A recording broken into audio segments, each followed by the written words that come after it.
Aujourd'hui, on va parler de Sorcery. Sorcery, c'est ni Magic, ni Pokémon. C'est peut-être le jeu, en tout cas le jeu de cartes, peut-être un des plus tactiques du moment.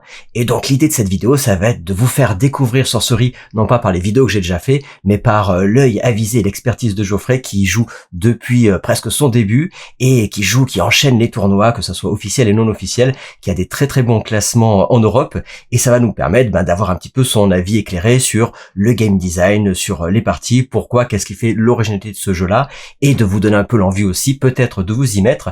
Et est-ce que ça sera effectivement votre prochain jeu? Si vous cherchez en tout cas un jeu de cartes, ça vaut peut-être le coup de rester jusqu'au bout, parce qu'il y aura pas mal de choses à dire sur cette vidéo, et comme ça vous verrez si effectivement c'est peut-être le jeu de l'année ou des prochaines années. Donc en tout cas, restez connectés jusqu'au bout.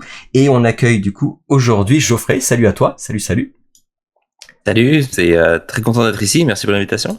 Bah écoute, ça fait plaisir. Alors toi, tu fais du contenu régulier sur Sorcery, sur la chaîne Troll of the Rim. Donc vous êtes en partenariat et donc du contenu vraiment plutôt compétitif et assez poussé. Et donc je suis très content aujourd'hui que tu sois là sur la Gare à Jeux pour proposer à tous les joueurs qui font du jeu de société ou du jeu de cartes, d'expliquer un petit peu pourquoi tu es aussi fan de ce jeu et pourquoi tu le pousses à fond au niveau compétitif. Et évidemment, je mettrai en description tous les liens de ton contenu, que ça soit votre blog et aussi, quand je dis ton, vous êtes plusieurs à faire du contenu, donc que ce soit le blog et la chaîne YouTube aussi, parce que vous faites du contenu assez régulier. Et puis après, il y aura sûrement des crossovers sur la Gare à Jeux où j'essaierai petit à petit de relayer un petit peu en français, parce qu'effectivement, toi, t'essaies de t'adresser au plus grand nombre, et moi, voilà, on va essayer de faire ça au niveau français. Mais effectivement, moi, j'ai vraiment adoré le jeu, donc c'est super. Merci à toi d'être là et de donner un peu ce temps-là, parce qu'effectivement, je sais qu'il y a des tournois qui s'enchaînent. Je sais que là, tu vas aux Pays-Bas parce que tu vas faire le Pays-Bas là, ce coup-ci, ça va être un tournoi justement de Troll of the Ring, mais c'est ça, ils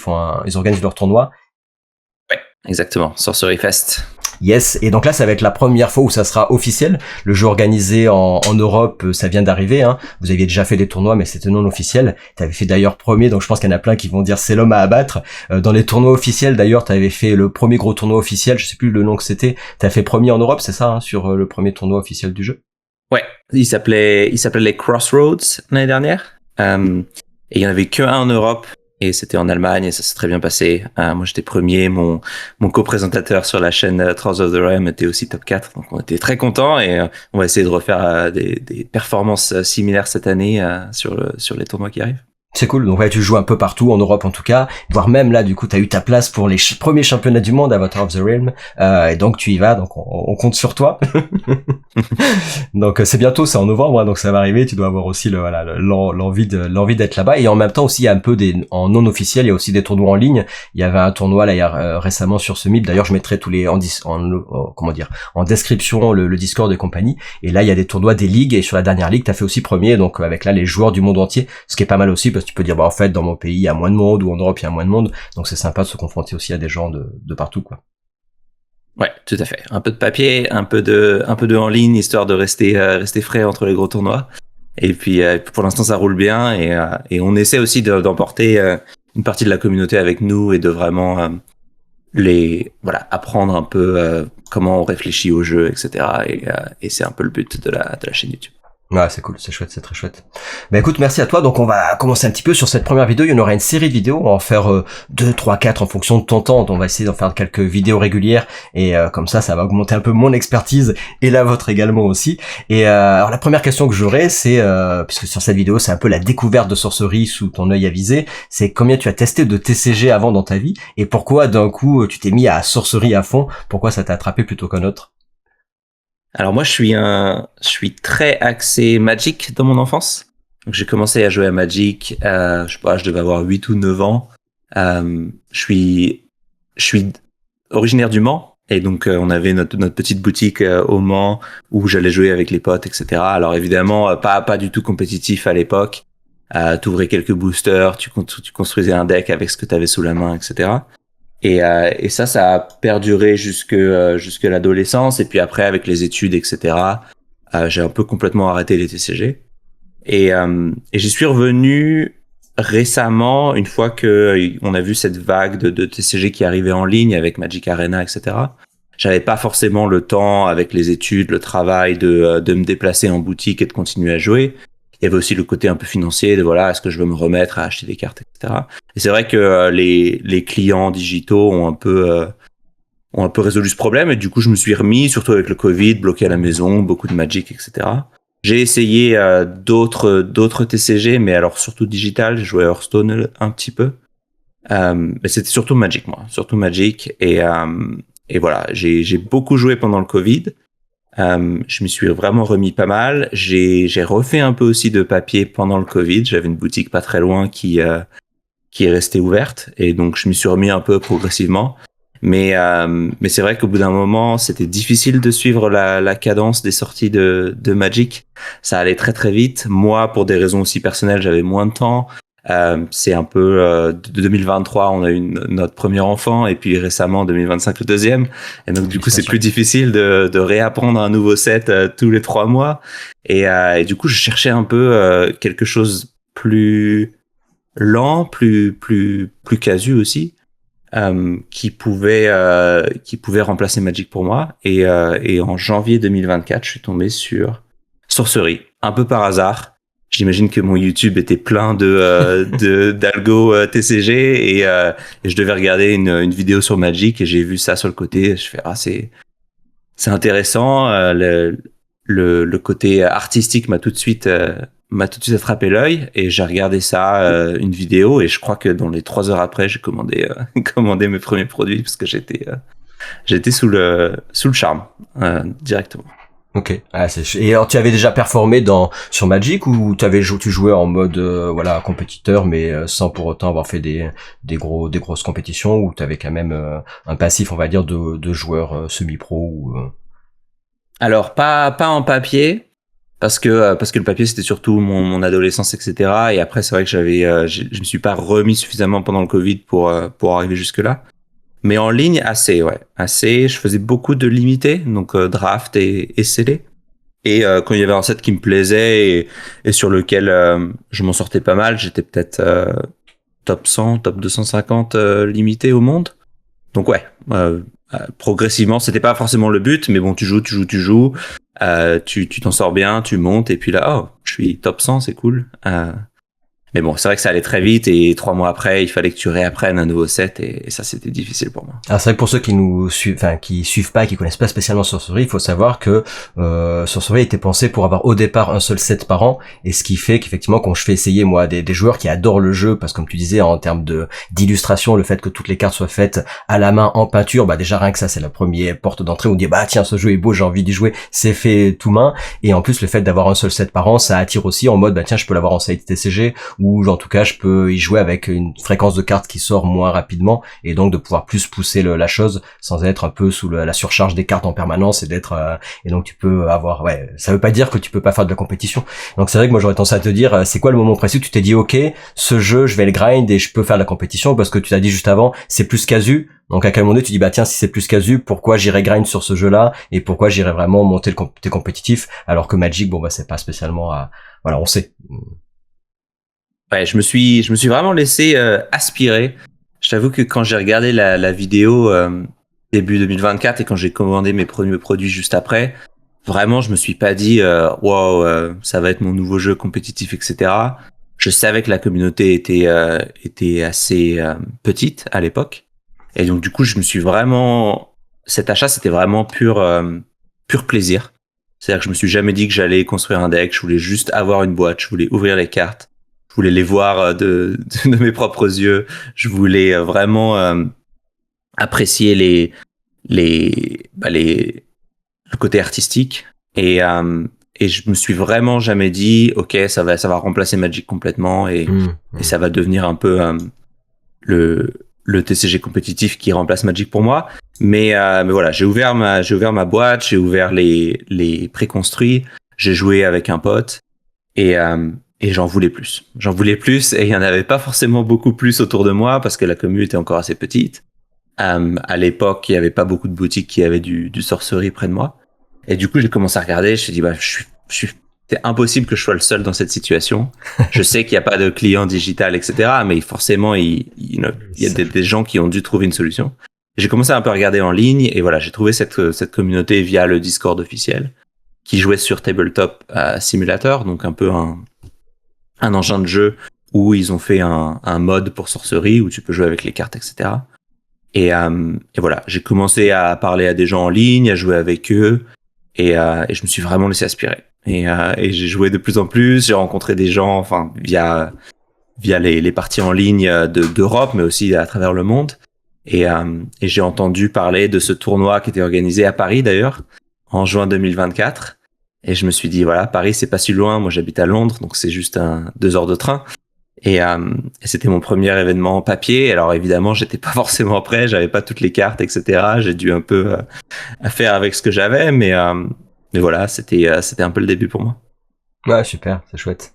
Et alors t'as pas eu peur de, parce que souvent moi j'ai des joueurs qui se disent vu le nombre de TCG qui sortent tous les jours, cette peur de se dire oui mais c'est pas tiré d'une licence, même si Eric, on va dire le game designer et puis le créateur du jeu, il vient pas de nulle part parce qu'il vient de Path of Exile, mais tu t'es pas dit ah mince je vais partir investir dans un TCG et aller à fond dessus alors que en fait c'est pas une licence et si ça se trouve il sera plus là demain, surtout tout début. Peut-être que maintenant il y a moins cette peur là au fur et à mesure, mais au début on peut se poser cette question, ou pas du tout, tu te dis ouais je m'en fiche, je prends les cartes et je joue, et puis si ça arrête demain, je me serais fait plaisir. Bah, c'était un peu plus ça, effectivement. Sur le premier achat, j'avais vraiment aucune attente. J'étais prêt à me dire, voilà, j'ai acheté ma boîte, j'ai acheté mes préconstruits. Dans un mois, peut-être que j'y joue plus, mais voilà, j'aurais kiffé ce mois, j'aurais vraiment profité et pris du plaisir sur l'ouverture de la boîte. Et après, c'est vrai que le jeu en ligne te demande rien. C'est-à-dire que tu as accès à toutes les cartes, etc. Il y a pas vraiment, tu n'as pas de cartes à acheter sur Tabletop Simulator. Et donc, ça s'est vraiment passé naturellement. Et vraiment, là où j'ai dû me poser la question, c'est juste avant ce tournoi à Paris, parce que bah voilà, il fallait que j'arrive avec un deck construit en papier. Et voilà, globalement, j'ai pas dû débourser trop pour être compétitif sur ce premier tournoi. Et ça m'a un peu rassuré. Et ça m'a un peu permis après avoir joué ce tournoi de me dire bon bah voilà, j'ai rencontré des gens de la communauté. Je pense que ce jeu, il va pas exploser comme un Magic, etc. On va pas avoir des millions de joueurs dans les 2 prochains mois, mais je m'en fiche. J'ai rencontré des gens de la communauté me plaît, je sais que je peux jouer avec ces personnes-là suffisamment pour ce que me permet mon temps libre à moi, et c'était suffisant pour moi. Et donc du coup que ce soit en bêta, en Arthurian Legend, le deuxième set, tu peux vraiment t'en sortir sans débourser trop, et ça m'a un peu aspiré progressivement, quoi. D'accord. Donc et là tu dirais pour les nouveaux joueurs, les gens qui regardent cette vidéo, tu dirais c'est bon, n'ayez pas trop peur. Alors c'est pas toi qui fais le jeu, etc. Donc c'est pas évident, mais vu que tu suis depuis le début, vu les gens qui jouent, vu le jeu organisé qui se met en place, etc. Parce qu'il y a des gens, les Français surtout, on parle pour la France, des jeux un peu indés où on parle d'Alterd où les gens étaient à fond, par exemple des nouveaux joueurs, jeux de société, qui disent on part sur notre premier TCG et qui étaient à fond. Alors Alterd ça a pas la similitude, on va dire c'est un peu l'exploration, le fait qu'il y ait un peu les terrains. Et là tu pourrais dire est-ce que les gens peuvent être un peu frileux, tu pourrais dire non, allez-y, foncez, c'est bon, ça sent bon quand même au niveau du curseur. Voilà, a priori, vu ce qu'on a vu des 3 premières années, pour moi, il y a encore un bel avenir pour le jeu, donc j'aurais pas trop d'inquiétude. Et les prix des cartes, alors pas trop, c'est un peu un sujet qu'on gardera peut-être pour plus tard, mais le prix des cartes tient tellement bien que même si vous essayez et que vous vous rendez compte que c'est pas pour vous, etc., vous pouvez revendre vos cartes assez facilement et vous en tirer. Donc non, globalement, moi j'ai pas trop d'inquiétude de ce côté-là. Et je vous invite au moins à essayer parce que le jeu est incroyable. Ouais, puis tu vois comme d'autres licences, justement des jeux sans licence comme Flesh and Blood, où ils sont partis sans licence, tout le monde disait ça va pas marcher, c'est pas possible, et en fait on voit qu'après 6 ans, en fait ça marche toujours, et en fait donc ça existe, et tant mieux, et c'est cool aussi de soutenir des jeux comme ça qui partent où il y a pas une licence, où tu dis bon ils vont faire leur beurre pendant 5 ans, puis après ils vont arrêter parce qu'ils auront eu leur truc. Il y a ce côté-là aussi qui donne envie aussi de s'y mettre encore plus, parce que, alors je dis pas que les autres sont pas passionnés, mais là t'as une passion qui est vraiment, t'as quelque chose ça te reste une entreprise, mais tu sens quand même que voilà, je pense ils font pas ça pour que le jeu s'arrête dans 3 ans, quoi. Ce que je veux dire, donc, et puis tu le vois effectivement dans les tournois et compagnie. Alors, parce que du coup, tu t'es fait un peu prendre par le jeu, c'est rigolo. Et pourquoi, qu'est-ce que c'est qui te fait revenir partie après partie? Parce que t'as dit, ouais, à chaque fois que je faisais une partie, j'ai envie de repartir, et encore, et encore. Il y aurait un truc en mode, oui, qu'est-ce qui s'est passé pour qu'après chaque partie, t'avais dit, mais en fait, je vais en refaire une autre. Alors, c'est compliqué comme question, mais est-ce qu'il y aurait un petit truc comme ça que tu dis, c'est ça qui m'a donné envie de refaire à chaque fois? Ouais, il y a 2 choses qui me viennent à l'esprit. La première, c'est que dans Sorcery, et ça c'est peut-être un peu différent des autres TCG, parce que vu que tu joues sur sur un board, tu vois, il y a ta petite grille, etc. C'est très difficile de trouver deux parties qui sont similaires. C'est-à-dire que si tu joues à un Magic ou un Flesh and Blood et que tu joues des decks méta, donc très compétitifs, il y a des parties qui se ressemblent énormément. Et du coup, tu peux choper des automatismes. Tu sais, ah bah voilà, quand dans ma main, j'ai cette carte et cette carte, je jouerai cette carte au tour 2 et puis cette carte au tour 3 et ça combine très très bien, etc. Sur Sorcery, ça arrive beaucoup moins souvent parce que même si tu as les mêmes cartes, les mêmes sorts dans ta main, la configuration du terrain, c'est très improbable qu'elle soit la même d'une partie à l'autre. Et du coup, ça va toujours te demander de réfléchir et tu auras pas forcément ces automatismes que tu peux avoir dans d'autres jeux. Et de ce côté-là, pour moi, ça me rappelle beaucoup plus un jeu de société où voilà, on est beaucoup moins dans les automatismes et dans le ah bah oui, j'ai déjà vu cette situation, je sais exactement ce qu'il faut faire, là, ça je connais. Faut toujours réfléchir et ça, je trouve ça très très rafraîchissant. Ouais. Et le deuxième point, Sorcery pour moi a un gros avantage comparé. Alors je vais comparer à un Magic, hein, parce que c'est ce que je connais le plus. Mais pour moi, le gros avantage de Sorcery sur un Magic, c'est que je trouve que Sorcery respecte beaucoup plus ton temps. Et pour moi, c'est très important si le temps est limité. J'ai peu de temps libre ces jours-ci entre le travail, la famille, etc. Et je dis ça parce que à Sorcery, tu vas décider au début de ton tour si tu pioches un terrain, un site ou un sort. Et du coup, tu te retrouves jamais dans ce genre de partie où tu vas être bloqué parce que, ah bah mince, j'ai eu un peu de côté aléatoire sur cette partie-là et j'ai pas pioché assez de terrain ou j'ai pas pioché cette deuxième couleur de mon deck et du coup je suis bloqué, j'ai plein de cartes en main que je peux pas jouer, etc. Et je trouve que ce côté-là est pas du tout présent dans Sorcery parce que tu peux décider de piocher un terrain ou de piocher un sort. Et du coup, il y a plein de parties sur Magic où j'ai vraiment l'impression de perdre 20 à 25 minutes parce que j'ai pas à jouer au jeu, j'étais un peu bloqué par la variance de ce que je piochais. Et j'ai beaucoup moins ce côté-là dans Sorcery et pour moi, le fait que Sorcery respecte mon temps m'invite à rejouer parce que je sais que je vais pas perdre mon temps et que à chaque fois que je lance une partie, je vais prendre du plaisir. Alors oui, il y a toujours un peu de variance, ça reste un TCG, tu pioches ce que tu pioches. Mais voilà, je jouerai toujours au moins un peu au jeu. Ouais, je comprends. C'est un point qui est très fort et c'est rigolo parce que du coup ça anticipe un peu la suite des chapitres. La deuxième chapitre c'était le gameplay et t'anticipes effectivement sur la suite où je disais on dit souvent que Magic est un jeu stratégique, on pourrait dire ça comme ça, ou en tout cas pas mal de TCG. Et toi tu joues à Sorcery à très haut niveau, ce que j'avais marqué. Et est-ce que ça serait pas le jeu de cartes le plus tactique du moment, parce que justement ce côté entre stratégie et tactique. Et là tu parles justement de l'aspect tactique avec la grille qui fait que justement le positionnement c'est un peu comme on pourrait dire un peu une espèce de jeu d'échecs sur carte ou board game, et c'est ça qui en fait vraiment sa grosse différence. Ce que je disais d'ailleurs dans le gros titre de la vidéo, est-ce que c'est pas le gros jeu tactique du moment, parce que ça change un peu la donne, et c'est là-dessus qu'effectivement pour toi ça t'a donné envie de rejouer en fait. Ouais, exactement. Généralement quand on me demande de décrire Sorcery, je dis c'est Magic et c'est une combinaison entre Magic et les échecs. Tu joues à Magic mais sur un plateau d'échecs. Et ça change, ça paraît peu, mais ça change complètement la donne. C'est-à-dire que t'as jamais deux parties qui sont les mêmes et t'as beaucoup plus de décisions à prendre en fait. Parce que Magic, tu pioches un terrain, tu joues ton terrain, t'as pas vraiment de décision à prendre de ce côté-là. Sur Sorcery, bah voilà, où est-ce que je mets le terrain? Est-ce que je suis l'agresseur dans cette partie? Est-ce qu'il faut que je prenne une position un peu plus défensive? Plein de choses qui sont complètement débloquées par l'apparition de cette grille, quoi. Ouais, il y a vraiment cet aspect sur le moment, faut que tu t'adaptes en permanence. Alors dans les TCG, tu dois t'adapter en permanence sur les réactions des autres quand t'as des effets de pile. Et c'est ça qui est assez rigolo, parce qu'en fait, il n'y a pas d'effet de pile sur Sorcery.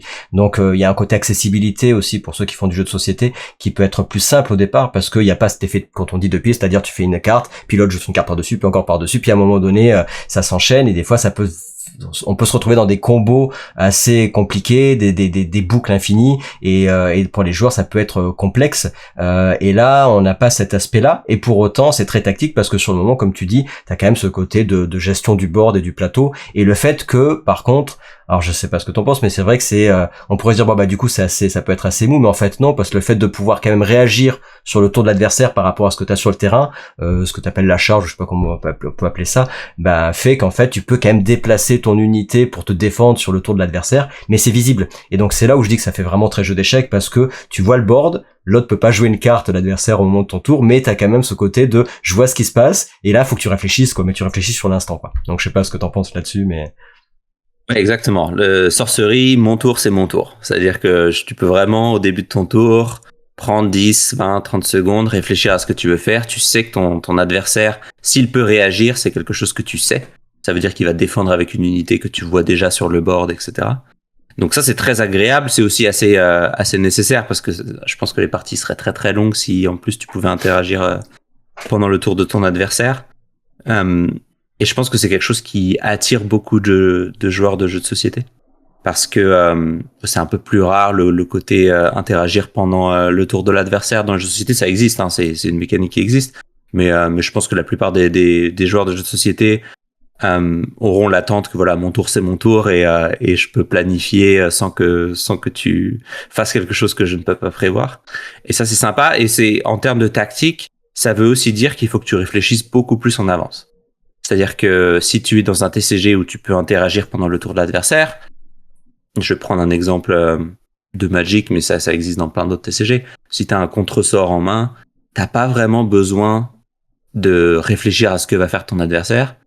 Tu sais que au moment où il va te montrer ce qu'il veut faire, tu auras l'option de réagir. Tu vas dire, est-ce que je vais utiliser mon contre-sort pour annuler la carte que veut jouer mon adversaire? Dans Sorcery, c'est pas possible. Et du coup, t'es un peu forcé pendant ton tour de réfléchir à ce que va faire l'adversaire. Parce que une fois que tu passeras le tour adversaire, son tour, c'est son tour. Et tu pourras rien faire. Et donc, tu dois finir ton tour avec un board sur lequel tu penses que tu peux réagir de manière intéressante à ce que va faire ton adversaire. Mais une fois que tu passes ton tour, voilà, il faut espérer que tu aies fait la bonne analyse comme tu l'aurais fait dans des échecs. Et ça, c'est super intéressant parce que ça te demande de planifier vachement en avance. Et mine de rien, ça te demande peut-être un peu plus de tactique. Parce que voilà, il faut que tu réfléchisses à 1-2 tours en avance. Alors c'est vrai qu'après, pour le coup, quand c'est ton tour de jeu, tu vois ce qui se passe. Donc tu peux vraiment là pour le coup aussi calculer en mode, il y a ça sur le plateau. Donc en fait, le défenseur, on va dire celui à qui c'est pas le tour, aura, comme tu disais, calcul plus en mode, j'ai calculé et maintenant c'est à l'autre de voir. En fait, je vais bloquer un peu la situation. Mais si après tu perds sur ton propre tour, c'est que t'as mal regardé, quoi. Enfin, en l'exagérant, mais mais du coup, en tout cas, tu vois ce qui est visible, quoi. Donc ça change un peu quand même la donne de pas mal de choses. Alors tu as parlé tout à l'heure le fait qu'on puisse piocher les sites, donc ce qu'on appelle les ressources dans les jeux, hein, et le fait de pouvoir piocher le spellbook, donc les sorts, les cartes, etc.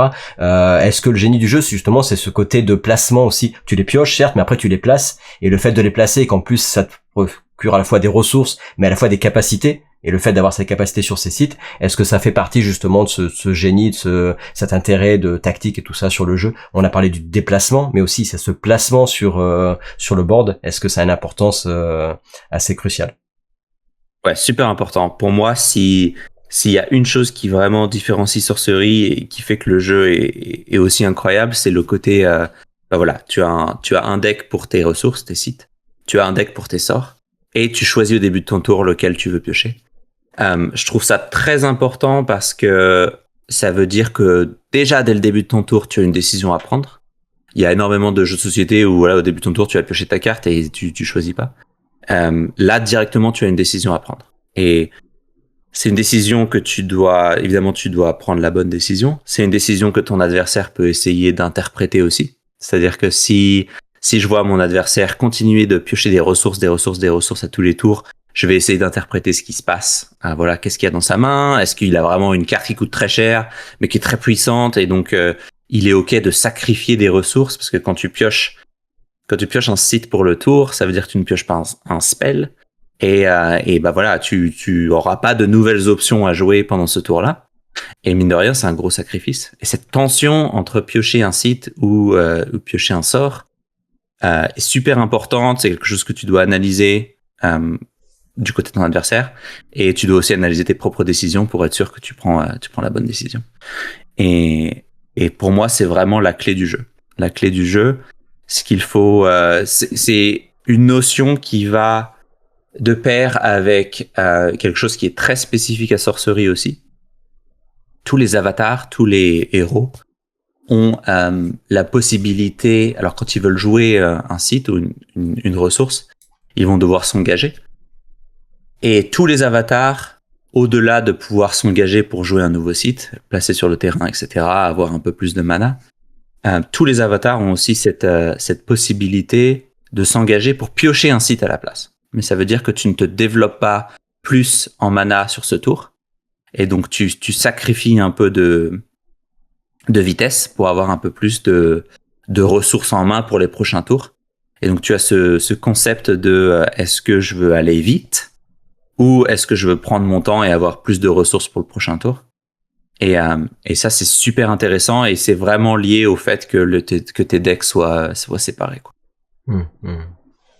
Alors, ça fait rebondir un peu sur la suite, parce que j'avais marqué qu'est-ce que c'est qui fait la différence. Effectivement, on en a parlé depuis tout à l'heure, hein, mais entre Sorcery et les autres TCG du marché, que ce soit Magic ou que ce soit, du coup, déjà Magic, les différences, je pense que tu en as parlé. Hein, c'est vraiment là-dessus. Ça, on a répondu à la question juste avant. Hein. Et pareil pour des jeux plus casuals comme Pokémon ou Lorcana. Je pense que tu me diras là pour le coup, je prends l'initiative, mais comme on disait tout à l'heure, c'est un jeu qui a l'avantage de pouvoir être moi, quand je l'explique là aux nouveaux joueurs, je l'explique rapidement en fait. Ce qui est compliqué, c'est ce qui est marqué sur les cartes, parce que par contre la formulation des cartes est pas spécialement simple au début. Tu lis, t'es là, tu fais attends, c'est quoi ce truc? Pourtant je suis habitué à jouer là, c'est quoi? La première fois c'est un peu bizarre, mais par contre au niveau de l'explication du board et de comment ça fonctionne, en 10 minutes le jeu est expliqué, et ça en fait que ça peut être accessible comme plein d'autres jeux. Par contre, comme tu disais, easy to learn, hard to master, parce qu'après il y a la suite quoi, un peu comme les échecs. Hein. Les échecs, je te les explique en 5 minutes, il y a pas de souci, et pourtant personne n'a encore la solution des échecs. Tout à fait. Donc ouais, ça reste un jeu qui est à la fois très accessible par rapport aux autres et comme tu disais, qui a des atouts. Et ça, tu penses que c'est tout ce que tu as cité depuis tout à l'heure, c'est les atouts qui donnent ces différences, ou est-ce que il y en aurait d'autres choses qu'on n'a pas citées qui donnent des différences aussi à Sorcery par rapport aux autres? Je pense que c'est vraiment ce qui moi m'a aspiré le plus et ce qui fait que le côté un peu plus compétitif marche aussi pour Sorcery. Quelque chose d'intéressant, c'est le système de rareté et la limitation que ça apporte sur ton deck. Donc il y a quatre types de rareté dans Sorcery. Les ordinaires, les exceptionnels, les élites et les uniques. On commence avec les ordinaires qui sont les cartes un peu basiques et puis uniques qui sont un peu plus mythiques ou un peu plus spéciales. Et parce que tu es limité, donc dans Sorcery, tu as le droit de jouer jusqu'à 4 copies d'une carte ordinaire dans ton deck, 3 pour exceptionnel, 2 pour élite, 1 pour unique. Le fait que tu peux pas jouer 4 fois cette unique super forte de façon à être sûr de l'avoir dans la plupart de tes parties, parce que c'est 4 cartes sur les 60 de ton deck, fait qu'il y a peu de parties qui se ressemblent de l'une à l'autre. Parce que voilà, évidemment, les cartes uniques sont très très fortes et donc tu vas vouloir les jouer, mais ça va être 1 sur 60 et donc tu peux pas vraiment axer ta stratégie sur une carte unique très très forte. Tu dois un peu plus t'adapter et ça va être assez... ça va parler aux joueurs de Magic qui ont l'habitude de jouer Commander par exemple, parce que ton deck te paraît un peu plus frais de partie en partie parce qu'il va falloir t'adapter, tu verras pas toujours les mêmes cartes. Et tu peux pas trop orienter ta stratégie juste sur une ou deux uniques. Alors s'il y avait quelqu'un de sceptique au niveau du gameplay, en 30 secondes, ton argument numéro 1, ça serait quoi pour le gars qui dirait non mais du coup vous avez dit tout ça, qu'est-ce que serait vraiment l'argument 1 de pourquoi faudrait quand même que la personne essaye pour voilà, est-ce que... Moi je dirais il faut vraiment essayer. C'est possible que ça ne plaise pas. Mais j'ai été agréablement surpris. J'avais peur, moi je suis un gros joueur de contrôle sur Magic. Et le côté pas pouvoir jouer pendant le tour de mon adversaire, ça m'a un peu rafraîchi. J'ai quand même commandé les premiers produits, etc. Mais je pensais vraiment que ça allait me limiter sur ce jeu. Je pensais que voilà, je vais ouvrir mes produits, je vais être content, je vais jouer un peu, mais j'y suis peut-être pas encore dans un ou 2 ans. Et j'y suis encore. Et donc vraiment, je pense que tester c'est la meilleure façon de se faire une bonne idée. En termes de gameplay, alors évidemment ça parlera pas forcément à tout le monde, mais le CEO de Eric Furiosa a énormément d'expérience en termes de jeux. Alors, ça peut être, je crois que ses expériences sont principalement côté jeux vidéo, etc. Mais moi, je trouve qu'il apporte beaucoup d'expérience dans un domaine qui n'est pas forcément le sien, les TCG, mais qu'il a fait ça vraiment très très bien. On sent qu'il a les bases du TCG complètement comprise. Il a joué à Magic énormément. Je crois qu'il a une énorme collection de cartes alpha de Magic. Donc évidemment, il a énormément de concepts quand il s'agit du TCG. Et il apporte énormément de choses de sa carrière d'avant. Donc je crois qu'il était directeur sur Path of Exile, qui est un gros jeu en ligne. Et ça se sent. Je pense que c'est vraiment, ça marche. Et on voit que ça marche quand on joue. Et ça m'a vraiment surpris. Ok. Ouais, je pense que c'est bien convaincant. Il y a le côté, alors on en a pas parlé tout à l'heure, mais il y a le côté immersion aussi. C'est vrai que moi j'ai beaucoup de joueurs qui me disent la première fois où ils jouent, comme tu l'as dit tout à l'heure, il y a aucune partie se ressemble, et t'as un côté où tu peux te raconter une histoire quand t'as fini de jouer, quoi. Tu peux sortir de la partie de Sorcerer en disant ouais, il s'est passé un truc de ouf aujourd'hui, quoi. Et après tu peux raconter ta partie. En général, tu racontes pas une partie de TCG, quoi. Tu fais ouais, j'ai joué. Là tu fais non attends, il se passait un truc, il y avait un trébuchet, j'ai un mec, il a lancé une boulette, l'autre il est arrivé, il y avait si. Tu fais mais t'as joué à quoi là? T'as fait un jeu de rôle ou?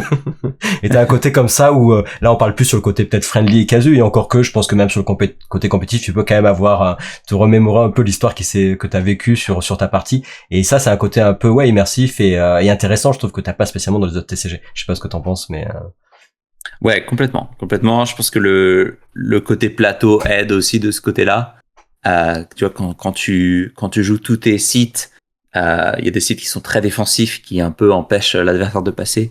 Et quand on joue 2-3 et que tu bloques complètement ton territoire avec ce site, t'as vraiment l'impression que t'es dans ton château et que t'es en train de te défendre. Et puis ici, t'as ce site qui est pas du tout passable. Ici, c'est passable, mais c'est très dangereux, etc. T'as vraiment l'impression de construire un peu ton royaume.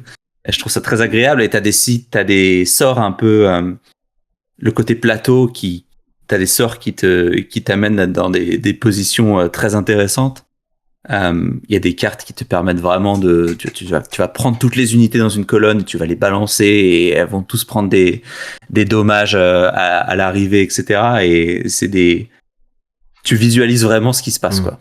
Quand tu joues ce sort qui va prendre toutes les unités dans une colonne, tu vois la boule de neige qui prend tout le monde et qui explose à la fin. C'est vraiment sympa.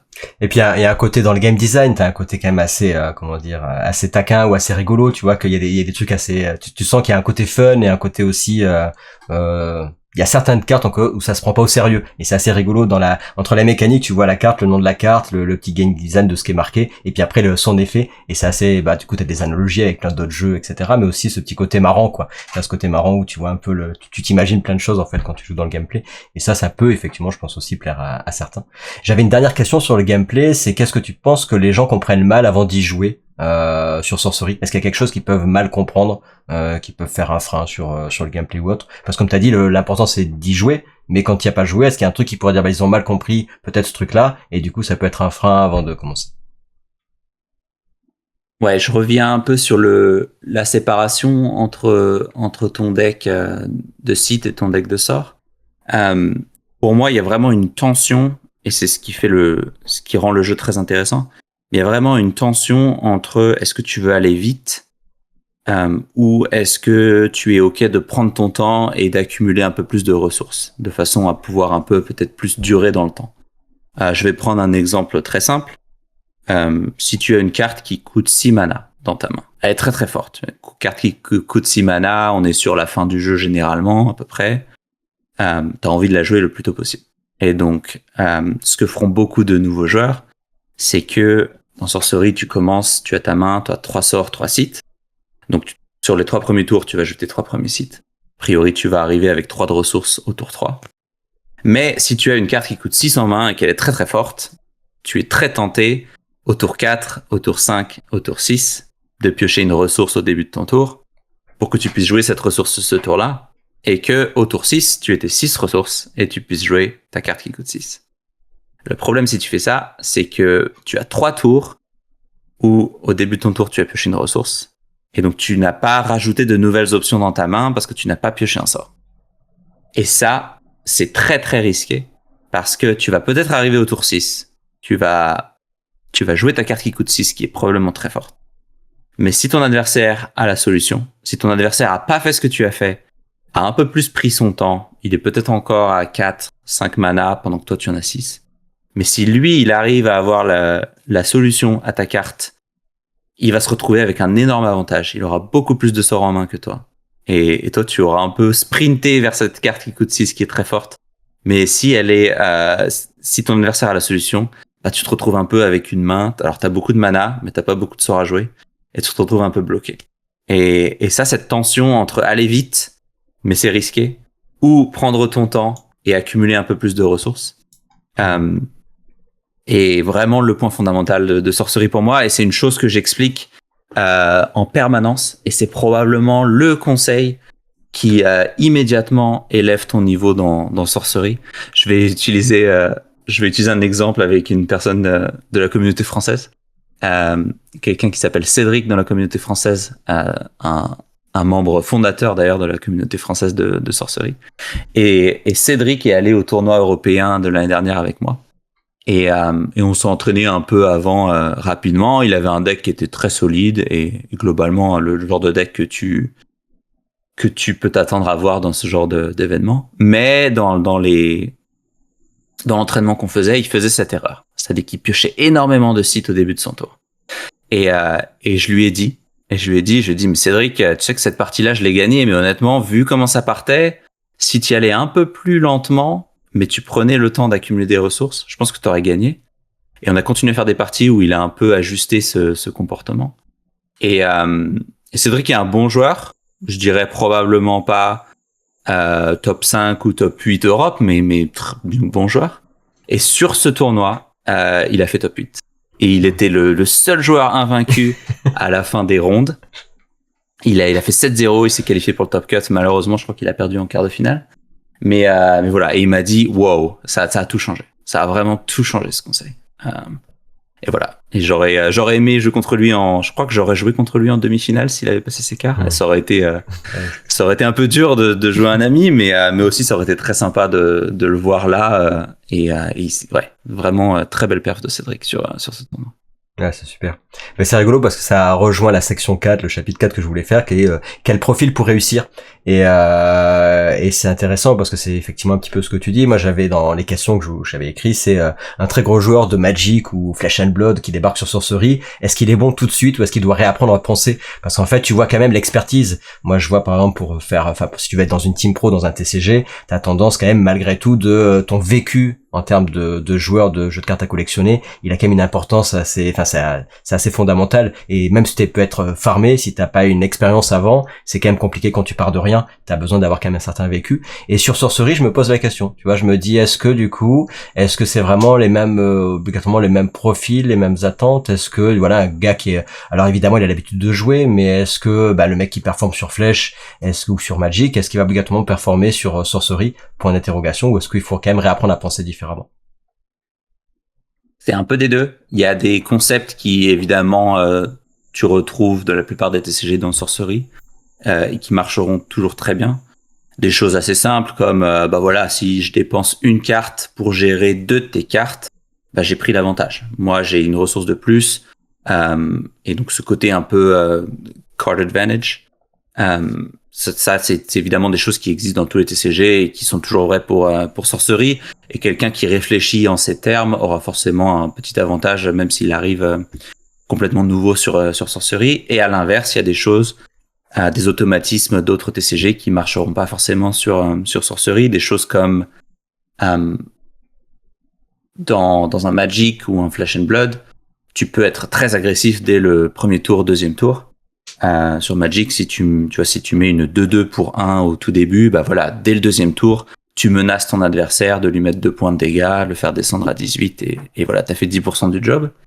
Dans Sorcery, c'est quelque chose qui marche moins parce que les unités doivent être déployées sur le plateau. Et donc, si tu joues une unité, même si elle est forte au tour 1, elle va être sur ton site de début, donc vraiment dans ton camp vers chez toi. Et donc, il va falloir un peu de temps jusqu'à ce qu'elle puisse arriver à atteindre le royaume de ton adversaire. Et la façon dont tu fais des dommages dans Sorcery, c'est que tu attaques les sites de ton adversaire ou l'avatar directement. Et donc du coup, de ce côté un peu aggro, etc., bah, marche pas trop sur Sorcery. Alors évidemment, il y a toujours des decks agressifs, mais ils sont vraiment différents de ce que tu peux attendre dans un Magic ou un Flash and Blood, où vraiment dès le premier, deuxième tour, tu peux y aller à fond. C'est un peu plus difficile à faire dans Sorcery, parce qu'il faut d'abord que les royaumes se touchent avant que tu puisses vraiment impacter ton adversaire.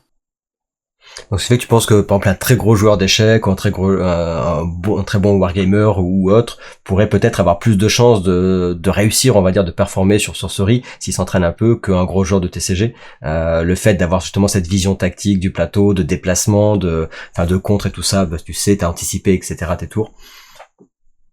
Ouais, je pense que honnêtement, c'est un peu 50-50. Le profil idéal, c'est quelqu'un qui aurait un peu d'expérience TCG, mais aussi un peu d'expérience échec ou jeu de plateau. Parce que là, évidemment, tu connais un peu les concepts des deux univers et ça se marie très bien dans Sorcery.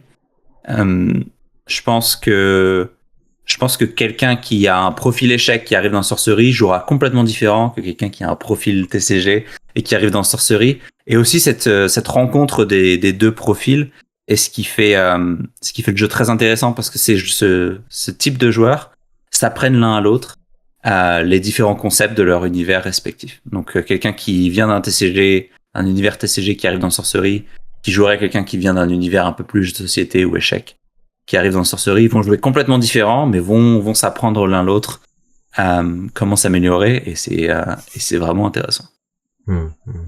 Ah, c'est chouette, ça donne, tu vois, ça donne envie de dire, bah, je pense que ça réunit un nombre de joueurs intéressants, justement, de tous horizons, quoi. Alors, les qualités mentales pour être un bon joueur de Sorcery, ça serait quoi? La vision spatiale, l'anticipation, la gestion de ressources? Est-ce que t'as un côté bluff? Qu'est-ce que tu dirais pour devenir un bon joueur par rapport à cet aspect-là? Anticipation, très très important.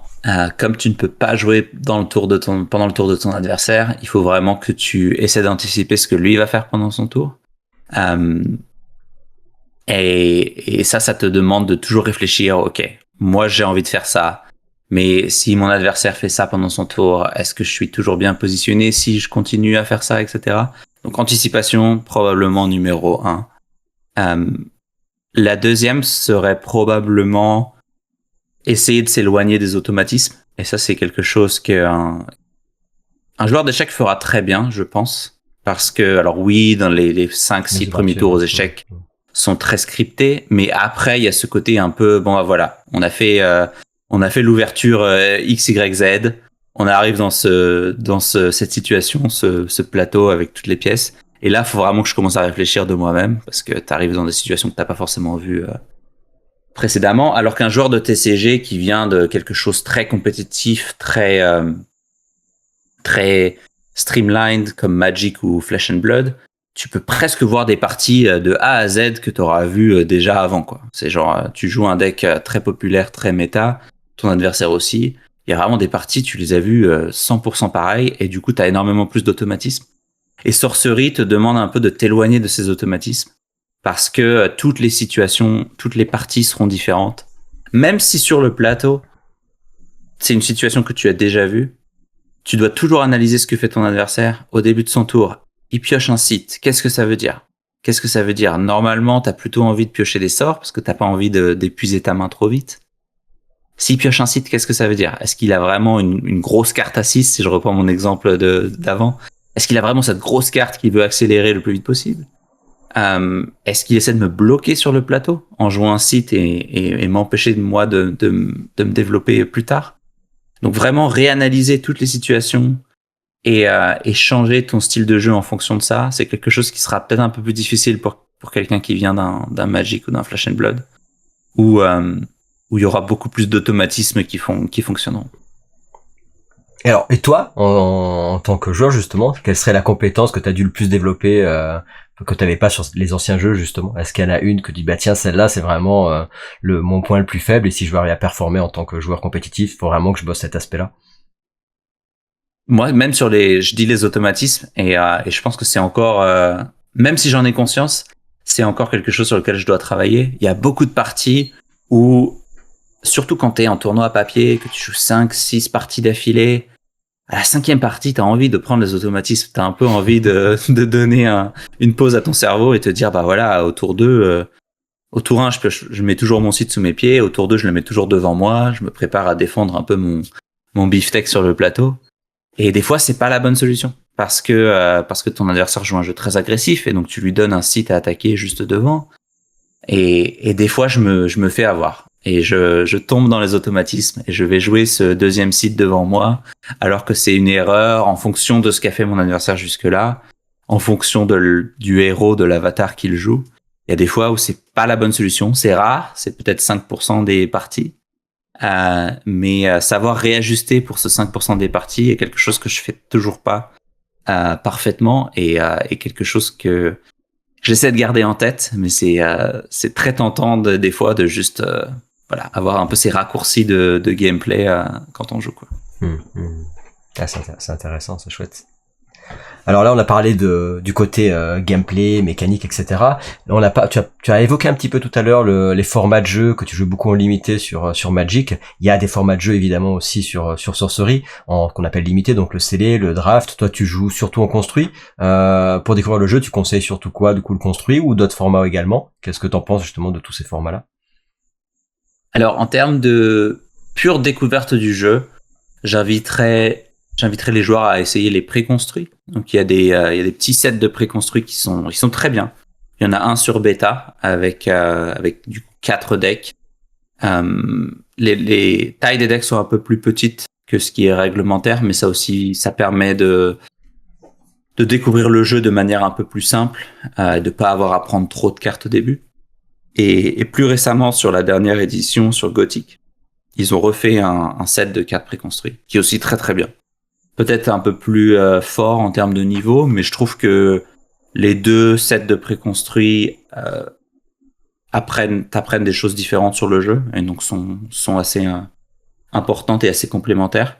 Donc je dirais probablement préconstruit en termes de pure découverte.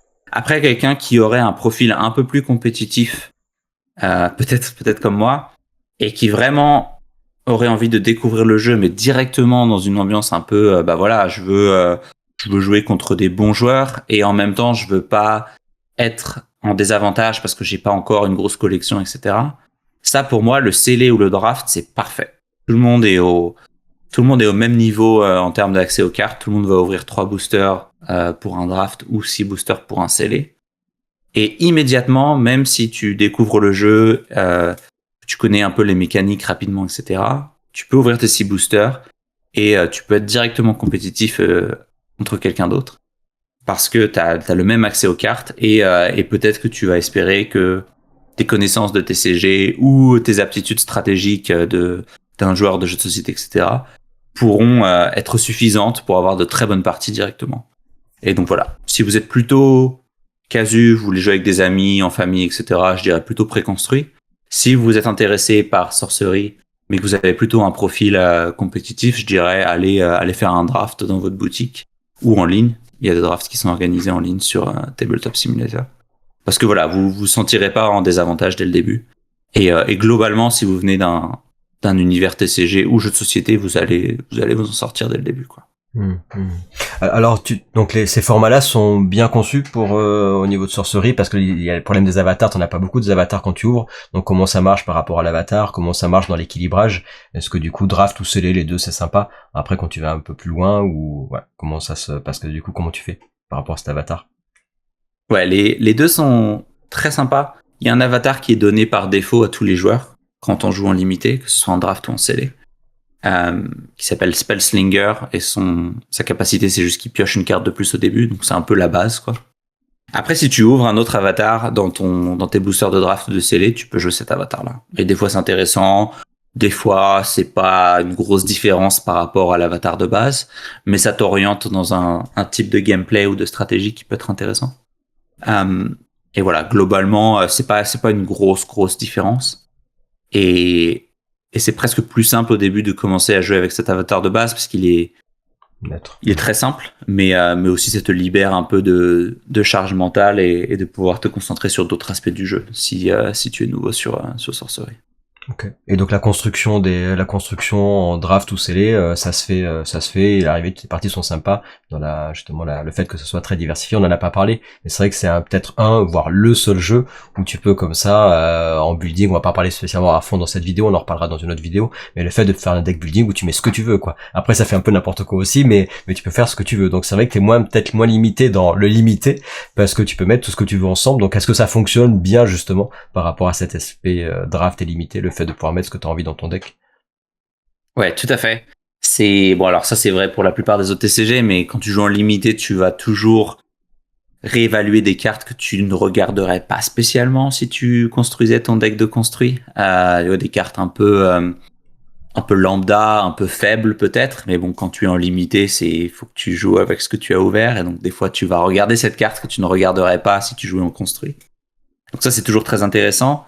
Et si jamais vous devez faire du limité, que ce soit draft ou scellé, je recommanderais les 2 dernières éditions plus que bêta ou alpha, parce qu'elles sont un peu mieux construites avec l'univers limité à l'esprit. Et donc Arthurian Legends ou Gothic sont vraiment très très bien équilibrés pour le limité. Beta était un peu plus orienté construit parce qu'évidemment c'est le premier set. Évidemment, le format dominant pour un TCG est généralement le construit. Donc ils ont vraiment plus soigné Beta pour les joueurs de construit, ce qui fait sens. Et sur Arthurian Legends et Gothic, ils ont vraiment réussi à trouver cet équilibre parfait. C'est-à-dire que c'est des sets qui apportent énormément au construit, mais c'est aussi des sets qui sont très intéressants en limité et très bien équilibrés. Ok. Ah, c'est vrai que c'est rigolo, tu parlais tout à l'heure du préconstruit, moi c'est les retours des joueurs, ou en tout cas mon retour que je vois par rapport à tout plein de TCG sur Ravebond, sur Alterne et compagnie, c'est que les préconstruits sont sympas à jouer. Souvent des fois tu fais découvrir un TCG à quelqu'un avec un préconstruit, bah si tu lui fais pas voir qu'il y a autre chose derrière, du coup il va pas s'y mettre parce que le préconstruit c'est pas rigolo. Alors là je dis pas que c'est super équilibré pour autant, mais en tout cas tous les gens qui testent les préconstruits s'amusent quoi. S'amusent et comme tu dis c'est une bonne porte d'entrée pour comprendre comment fonctionne le jeu et t'es pas trop limité quoi. C'est-à-dire que c'est pas en mode bah écoute t'as vu qu'une seule action de ce que tu pouvais faire dans le jeu et là tu dis bah ton jeu il est plat. Là j'ai l'impression comme tu disais que ça donne quand même ça, ça te donne une bonne porte d'entrée au jeu et tu comprends quand même assez bien comment fonctionne le jeu avec ça quoi. Ouais, tout à fait. Surtout sur les préconstruits de bêta, je pense qu'ils ont tous été construits avec l'idée de découvrir le plus de mécaniques ou de concepts spécifiques à sorcerie possible. Donc tous les decks interagissent avec le côté plateau, spatial, etc. Donc vraiment, les bêtas, c'est voilà, venez découvrir les concepts qui sont spécifiques à sorcerie, tout en jouant une partie agréable et casu. Les préconstruits gothiques sont peut-être un peu moins sur vraiment la découverte complète de tous les concepts de sorcerie et plus un intermédiaire entre voilà, c'est des decks préconstruits, ils jouent très bien les uns contre les autres, etc. Mais on s'approche un peu plus de ce qu'on pourrait voir dans un deck construit, c'est-à-dire qu'il y a plus de synergie, les decks sont un peu plus puissants, les cartes individuellement sont un peu plus puissantes, les avatars sont peut-être un peu plus puissants aussi.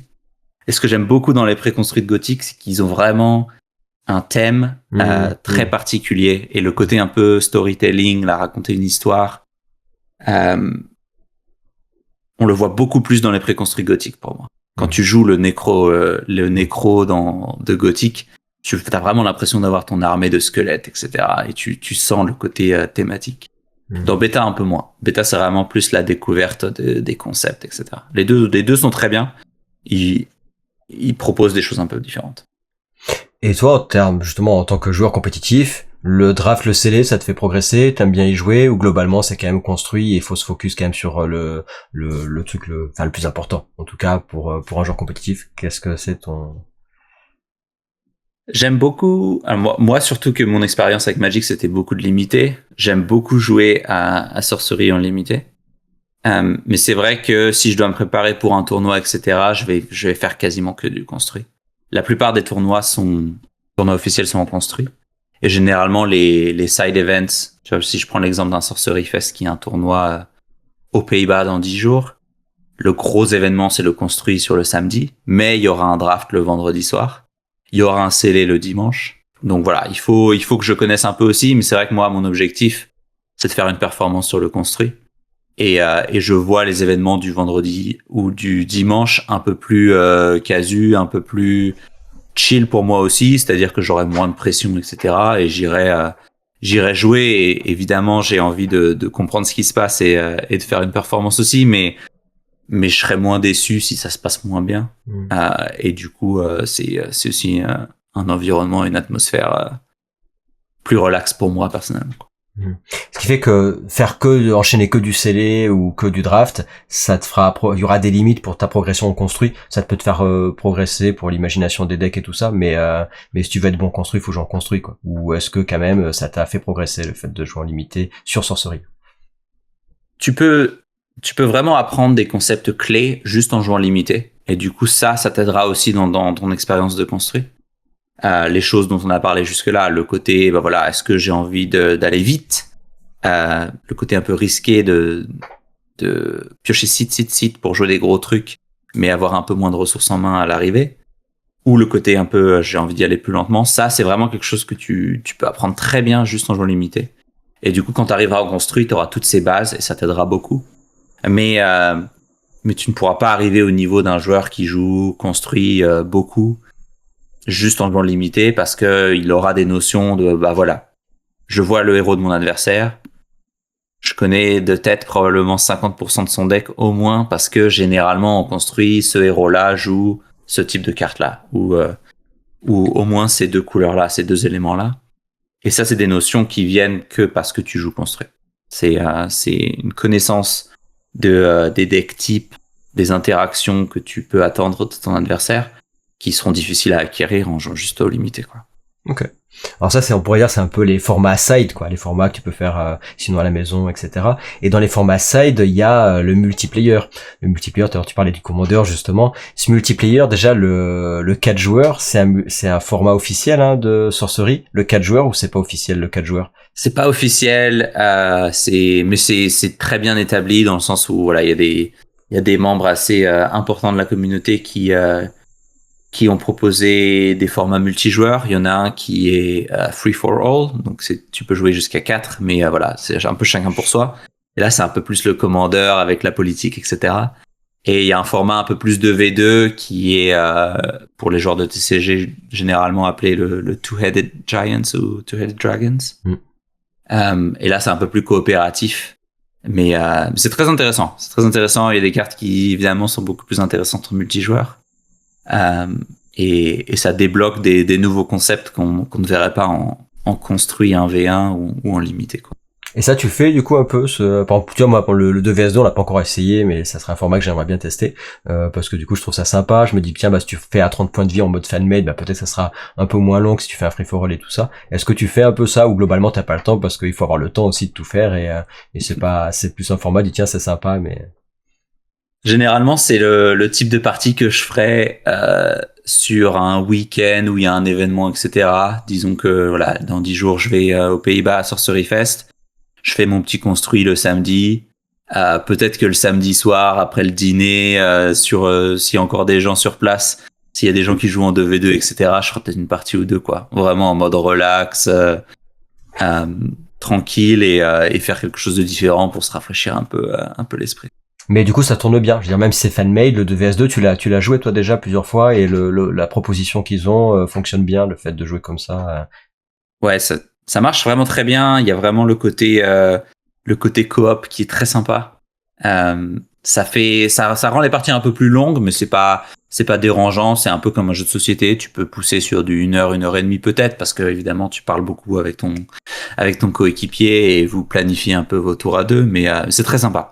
Et ça fait des parties un peu plus flashy des fois, parce qu'évidemment les choses se passent 2 fois plus vite. Il y a 2 fois plus d'action sur chaque tour. Et ça fait de très bons souvenirs généralement. Ouais, super. Alors je vais rebondir juste sur la durée des parties, on en a pas parlé depuis tout à l'heure. C'est vrai, quand tu fais ta première partie de Sorcery, quand tu prends les cartes, même si t'es un habitué des TCG, des fois tu dis je comprends pas la formulation, elle est pas comme d'habitude, et ça prend un peu plus de temps sur ta première partie. Et après, quand tu joues, du coup effectivement les durées des parties se réduisent. À l'arrivée, toi, la moyenne de tes parties, c'est combien? Parce que ça reste sur les tournois, c'est du BO1, c'est une manche gagnante, c'est pas 2-3 manches gagnantes, parce que ça serait trop long, on est d'accord? C'est ça, hein? Exactement. Ouais. Et du coup, la durée moyenne de tes parties, c'est combien globalement, quoi? Alors, évidemment, j'imagine que ça dépend d'une partie à l'autre, mais le maximum, c'est 55 minutes, c'est ça, sur un truc officiel?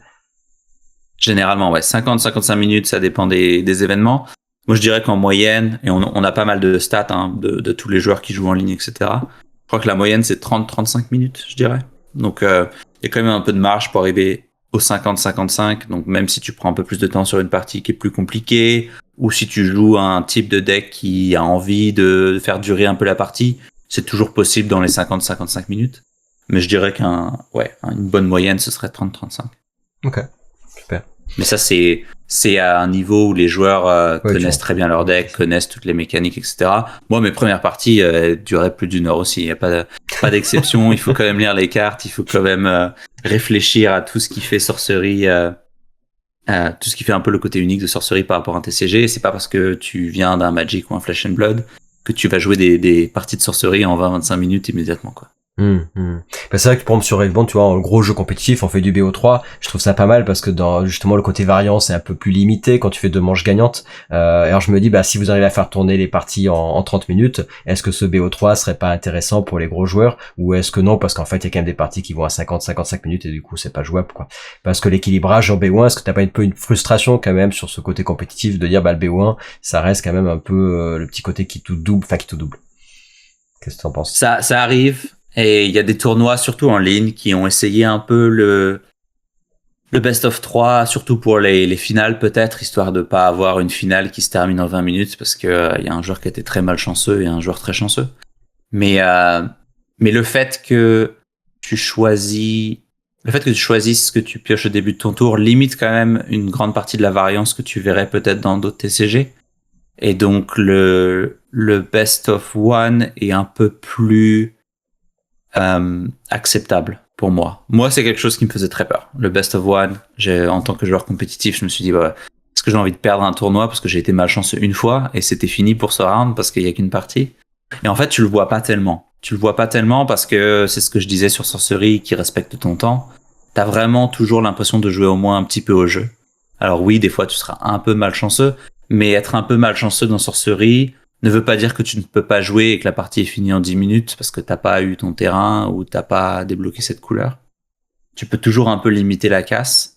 Et sur du format best of one, alors je vais geeker un peu, je vais vous donner des stats, mais les très très bons joueurs au monde arrivent à avoir des win rates de 75, 80, 85%.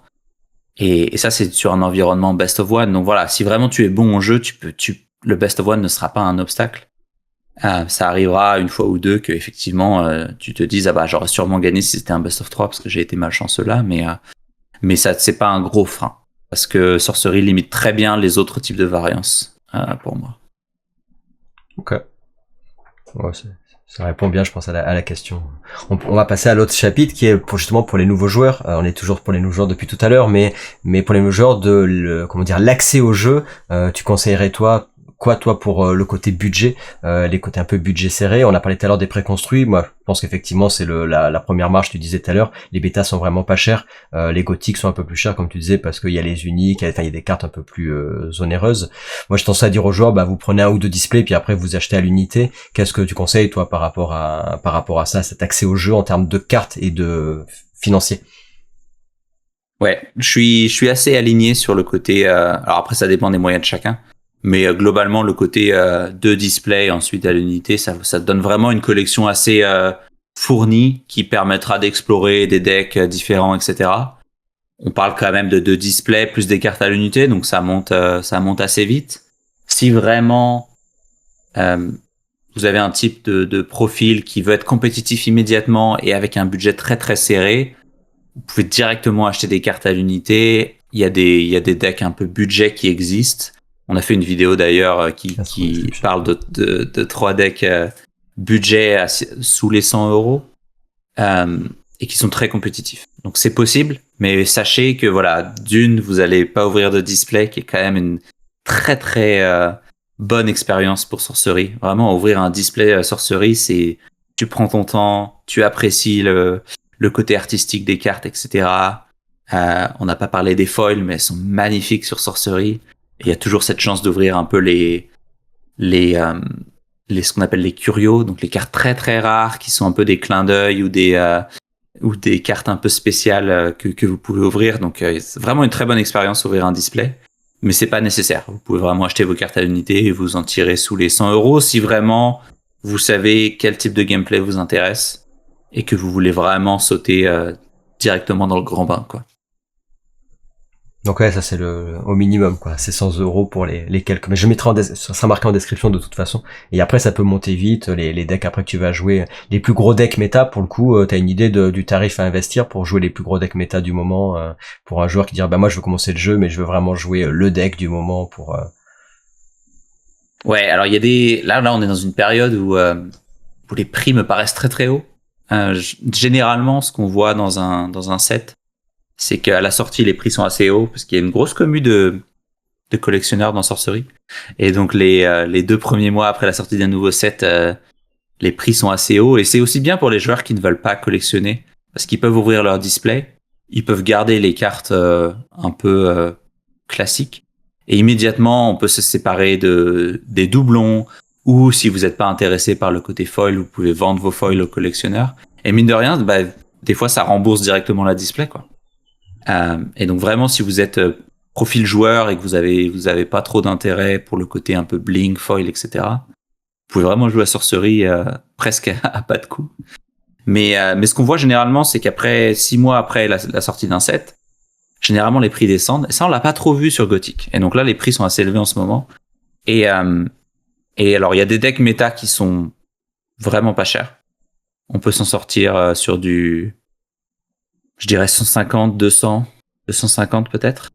Et il y a des decks méta qui sont très très chers. Il y a des cartes qui sont très très demandées. Il y en a qui peuvent facilement dépasser le 1000 balles, je pense. Donc il y a vraiment un peu de tout. Si vous voulez pas être limité et vous voulez vraiment jouer ce que vous voulez, avoir la collecte qui vous permet de tout jouer, ça va être assez cher. C'est le problème c'est le problème. C'est l'avantage des uniques, comme tu disais, c'est que ça change un peu la vision du jeu d'avoir plein d'uniques dans le deck et de pas se fier que sur une carte. Et à la fois, c'est ce qui fait aussi que ça peut vite revenir cher parce qu'il faut tomber sur l'unique, quoi.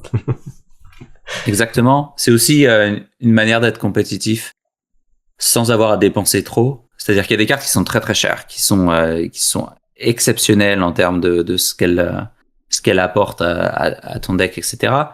Mais c'est une carte sur 60. Et donc, sur un tournoi, tu verras peut-être jamais cette carte. Et si cette carte, elle coûte 100, 150 balles, eh ben, peut-être que si tu es un joueur budget, tu peux te séparer de cette carte et te dire, ben, de toute façon, même si je l'avais dans mon deck, je la verrais peut-être pas. Donc, vraiment, quel est l'impact de cette carte sur mon jeu? Alors, évidemment, quand on parle d'une carte, l'impact est assez limité, mais si tu étends ce raisonnement sur 10-15 uniques, bon, là, tu commences à voir la différence sur ton deck. Mais voilà, sachez que les raccourcis sont possibles et ne vous empêchent pas d'être compétitif. Ok.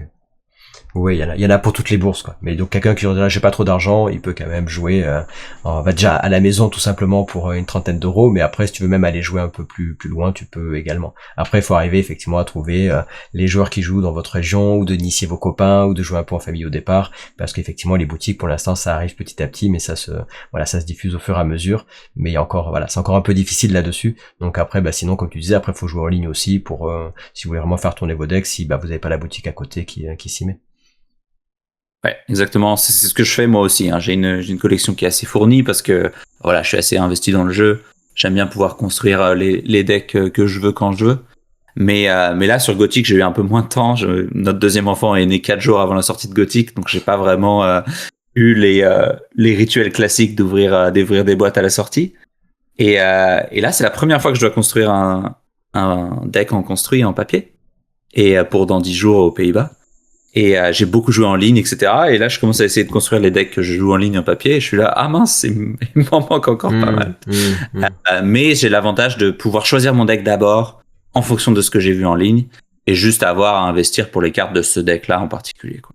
Alors je rebondirai sur ce que tu dis parce que c'est vrai que on a tendance des fois quand on débute à vouloir les cartes à tout prix pour bah du coup pour dire tiens je veux ce deck là et je vais acheter à tout prix les cartes, alors que des fois si vous avez le budget serré, ça peut être intéressant de le tester en ligne pour voir si ça vous plaît, et puis parce que des fois bah, en fait tu peux jouer plutôt que de dire à tout prix il faut que j'achète ça là, puis en fait comme ça va vite, peut-être que la carte que tu auras pris ou le deck que tu auras mis du moment ou le truc le machin ça va bouger, et tu peux avoir une frustration de se dire attends j'attends 6 mois pour avoir le deck que je veux, bah vaut peut-être mieux le jouer d'abord, et puis en fait ça se trouve tu seras content, tu les achètes ou peut-être tu les achètes pas. Donc il y a ce côté un peu des fois on peut avoir je parle pour le budget évidemment, si t'as pas le problème de budget on s'en fiche, mais des fois on peut dire bah non je joue pas, c'est trop cher, ou ah bah j'ai mis trop de temps pour les avoir, et des fois c'est un peu l'erreur qu'on peut faire quand on débute.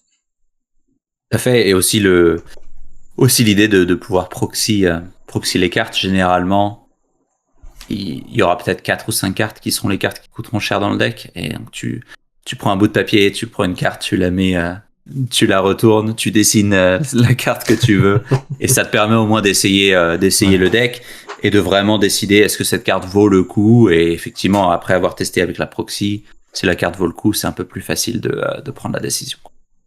Alors pour ces joueurs débutants, encore une fois, est-ce que tu penses que on peut prendre plaisir vite au jeu, ou est-ce qu'il faut s'accrocher? On a parlé un petit peu, mais en résumé tout, quelqu'un qui viendrait direct sur le jeu, est-ce que ça peut arriver qu'il l'apprécie pas plus que ça, pas plus que ça, sa première partie, et qu'il faut quand même s'accrocher un peu, ou dans tous les cas, non mais tu vas essayer, tu disais tout à l'heure faut l'essayer, mais est-ce que dès la première partie tu vas tomber amoureux du jeu, quoi, ou est-ce qu'il faut s'accrocher? Moi, je pense que dès la première partie, on tombe amoureux, principalement via la découverte des concepts qui sont très spécifique à Sorcery, donc le côté TCG mais sur un plateau, etc. Ça, tout de suite, t'en prends plein la vue, que ce soit visuellement le côté artistique, ou que ce soit intellectuellement, devoir réapprendre des nouveaux concepts. Si tu es un joueur TCG, tu dois apprendre à jouer sur un plateau. Si tu es un joueur plateau échec, tu dois apprendre les concepts d'un TCG. Et ça te stimule le cerveau. Et ça, pour moi, c'est ce qui fait que immédiatement après ta première partie, tu rejoues une deuxième partie, etc. Et après, si jamais le joueur en question veut migrer côté compétitif, les concepts évidemment de base seront acquis. Le côté visuel, bon voilà, quand on a joué une carte 150 fois, on s'attarde peut-être un peu moins sur la beauté de la carte, mais il y a d'autres notions qui viendront supplémenter et le côté apprentissage, et qui feront que toutes les parties restent intéressantes parce qu'on continue d'apprendre continuellement. Ok. Et alors justement par rapport à ces débutants, t'aurais l'erreur numéro 1 de tous les débutants, celle qui leur fait croire que le jeu est simple. Est-ce qu'il y a un truc de dire bah ouais tiens le jeu il est facile, et puis en fait est-ce que ça reprend peut-être un peu ce que tu disais tout à l'heure, je pense, mais même si on fait Alors je vais essayer de trouver un exemple différent du côté je pioche des sites parce que je veux jouer mes sites vite et je veux jouer mes cartes vite. Je dirais que c'est on a parlé des automatismes aussi, donc je vais pas réutiliser celui-là. Je dirais que c'est peut-être un peu le piège de débutant. Ce serait probablement de vouloir jouer beaucoup de créatures et de vouloir les déployer de manière à pouvoir être active directement. Ce que j'entends par là, c'est que dans un Magic, si tu déploies tes créatures, etc., disons que tu as 3 créatures sur le plateau et que tu veux attaquer, ces 3 créatures, elles attaquent ton adversaire. Et il n'y a pas de concept de où est-ce qu'elles attaquent. Est-ce que ces créatures sur le plateau, elles sont dans le même endroit, pas au même endroit, etc. Parce qu'il n'y a pas ce concept de plateau et de grille sur Magic. Dans Sorcery, ton adversaire, comme il va pouvoir déployer son royaume comme il veut, il peut être intéressant en fonction de ce que l'adversaire a en main, de vouloir t'inciter à être dans une partie spécifique du plateau. Par exemple, si je joue tous mes sites vraiment sur ma première ligne, donc assez très défensif, et que je donne à mon adversaire juste un site au milieu à pouvoir attaquer au début, mon adversaire, s'il veut être agressif, va probablement vouloir déployer ses unités et attaquer ce site-là, qui est un peu le bottleneck, le côté un peu, voilà, je l'ai vraiment incité à être complètement groupé sur cette partie-là du plateau. Et ça, c'est quelque chose que Sorcery peut très facilement punir, parce qu'il y a énormément de sorts qui vont avoir des effets sur une partie limitée du plateau, ou même des minions qui auront des effets sur une partie limitée du plateau. Et des fois, c'est un peu intéressant de déployer ces unités de manière à ce qu'elles puissent... Alors certes, elles seront pas actives immédiatement, mais au moins on n'aura pas mis tous nos œufs dans le même panier. Et si l'adversaire a cette carte qui dit détruisez tous les minions sur ce site, et ben vous serez pas trop puni. Ouais, ça m'est arrivé avant-hier. Ça arrive. Il faut apprendre. Généralement on apprend par l'expérience. C'est douloureux, mais au moins on apprend vite. Après, je le savais. Je dis bon, tu vas peut-être me faire une boule de feu, mais c'est pas grave. C'était pas une boule de feu, mais c'était pas mieux. Il plaçait un terrain. Le terrain, il disait le terrain adjacent. Il y a tout le monde qui meurt dessus. Bon, voilà. Ah oui, d'accord. Très bien. Mais oui, ça reprend effectivement ton exemple. Donc ça serait vraiment le conseil, l'erreur numéro 1 à faire attention pour les débutants, parmi tout ce que tu avais déjà dit précédemment, mais ça serait le truc en plus, quoi. Super. Exactement. Super. Et alors, ouais, je pense que ça reprend aussi les trucs, mais souvent les gens vont te dire, ah ouais, mais moi j'ai déjà des TCG, les TCG ça prend trop de temps, ou je fais déjà de jeux de société. Donc un pote qui dirait, ouais, j'ai pas le temps pour un énième TCG, tu lui répondrais quoi? Du coup, c'est ce que tu disais tout à l'heure, le fait que, l'avantage c'est que là, même si tu fais qu'une partie, tu te fais plaisir sur ta partie, ou tu répondrais autre chose à ce joueur-là. Exactement. Je pense que c'est quelque chose que je dirais à ce genre de joueur. Je dirais aussi que Sorcery est un très bon deuxième TCG. Si jamais vous avez le temps d'avoir 2 TCG. Dans le sens où ça vous demandera pas autant de temps qu'un Magic ou un Flesh and Blood. Et j'ai énormément de gens autour de moi qui ont plus de temps que moi et qui gardent un Magic ou un Flesh and Blood comme leur jeu vraiment compétitif. Parce qu'ils ont déjà beaucoup de collections, parce qu'ils ont le temps de suivre la sortie des sets, etc. Et c'est vrai que si vraiment vous êtes axé super compète et que vous voulez faire des tournois toutes les 2 semaines, etc., un Magic ou un Flesh and Blood sont vachement plus adaptés. Mais des fois, on a aussi envie de jouer un TCG de manière un peu casu, de manière un peu plus tranquille. Et pour ce genre de joueur, Sorcery est un très bon deuxième TCG, où vraiment on retourne sur le côté plaisir de ouvrir des boîtes, de collectionner un peu, de faire des parties sans nécessairement avoir les decks les plus optimisés, etc. Parce que ces joueurs-là auront déjà cette satisfaction du côté compétitif via leur premier jeu. Et donc Sorcery complémente très bien. Et j'ai énormément de ce type de profil autour de moi. À l'inverse, si vous êtes quelqu'un qui a envie d'être un gros compétiteur, Magic, Flesh and Blood, etc., mais que ce genre de jeu vous demande trop de temps, ce qui est mon profil à moi, et bien Sorcery est un très bon premier jeu ou seul TCG, parce que vous pouvez être compétitif sans avoir énormément de temps à dédier au jeu, parce qu'il n'y a qu'un set par an, et que du coup vous avez vraiment le temps d'accumuler les cartes, vous avez le temps d'apprendre les cartes, et aussi vous avez pas, il n'y a pas 25 événements par an dans Sorcery. Et donc du coup, si vous avez un emploi du temps un peu plus serré, vous pouvez peut-être dédier 1 ou 2 week-ends par an à votre TCG hobby Sorcery, alors qu'un Flesh and Blood, moi je sais que j'aurais adoré jouer à Flesh and Blood. C'est l'univers, ça me parle complètement. Le côté, ma perception de Flesh and Blood, c'est que c'est très axé compétitif, il y a énormément d'événements, c'est très bien supporté par la boîte, etc. Moi, si j'avais été un étudiant et que Flesh and Blood existait déjà, j'aurais été à fond dessus, c'est vraiment mon profil.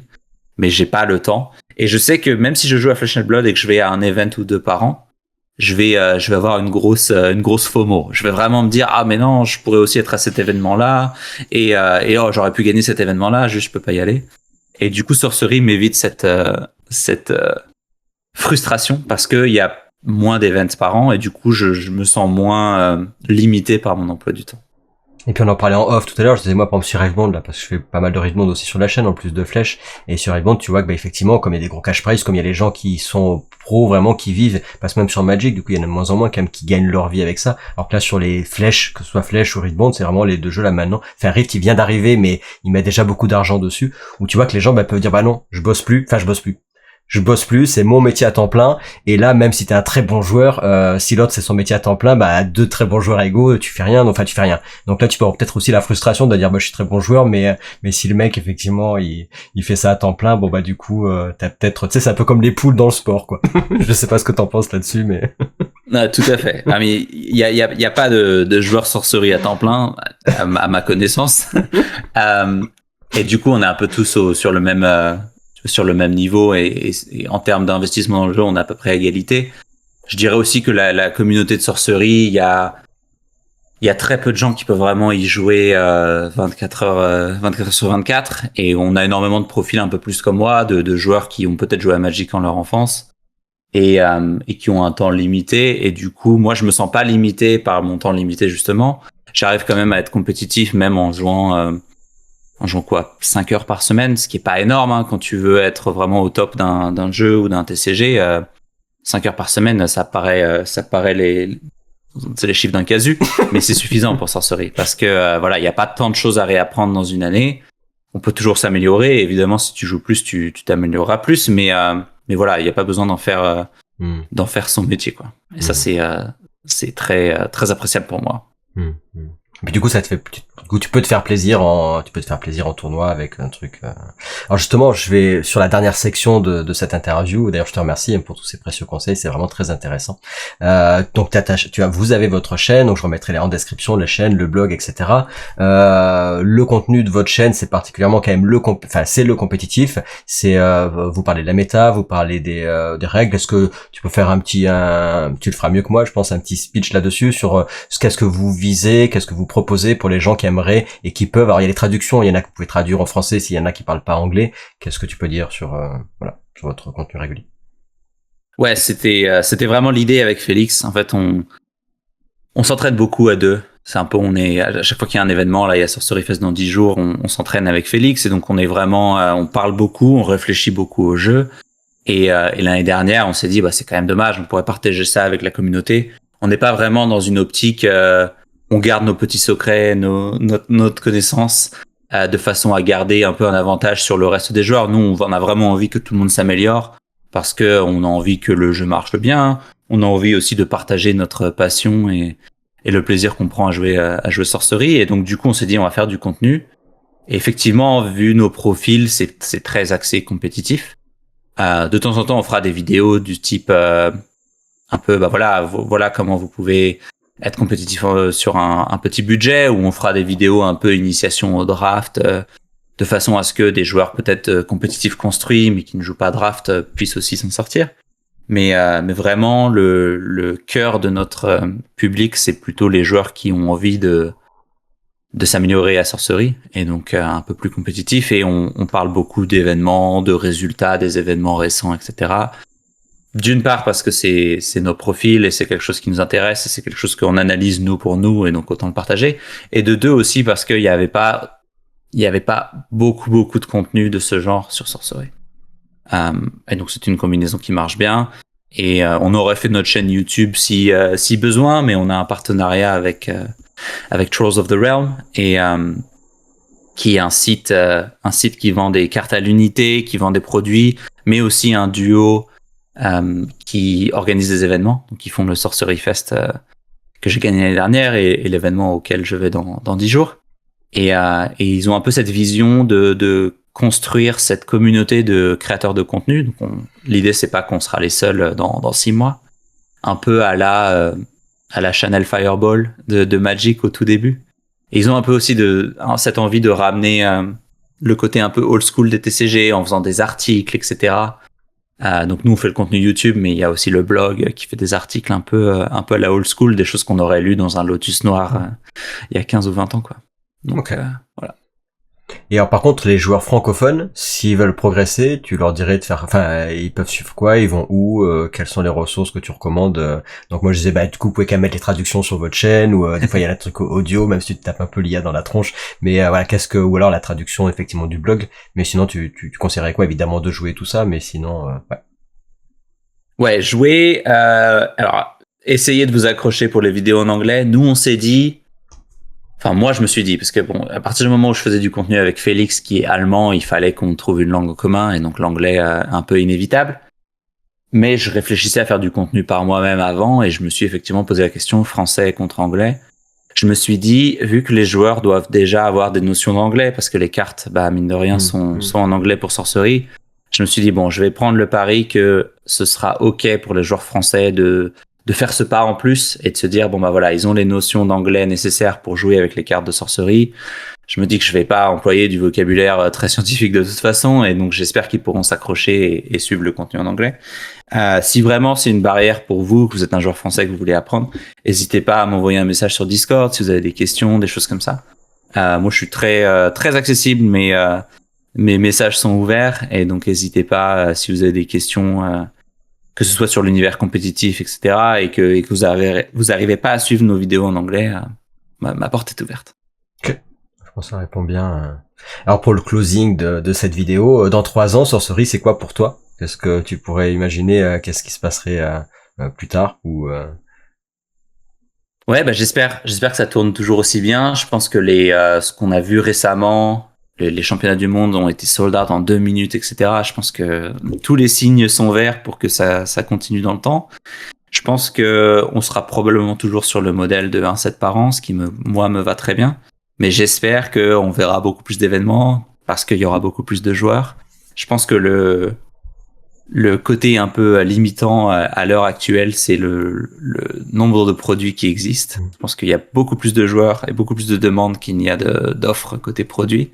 Et je pense que Eric Curiosa s'en rend compte et moi j'espère qu'ils ajustent dans les 3 prochaines années. Je sais que à la base Eric voulait vraiment faire un petit projet tranquille, pépère, petit TCG avec une petite commu, etc. Mais le jeu est tellement bien et le jeu marche tellement bien que je pense j'espère qu'ils réviseront un peu leur ethos et qu'ils accepteront le fait qu'ils ont une place parmi les gros TCG.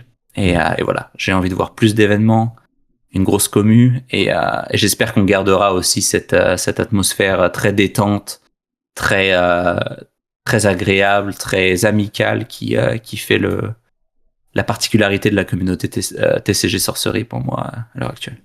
Super, c'est chouette. Et juste pour les gens qui auraient vu toute cette vidéo, etc., on a parlé de tout ce qui était bien. Il y aurait des choses que tu déconseillerais, enfin pour qui tu déconseillerais le jeu.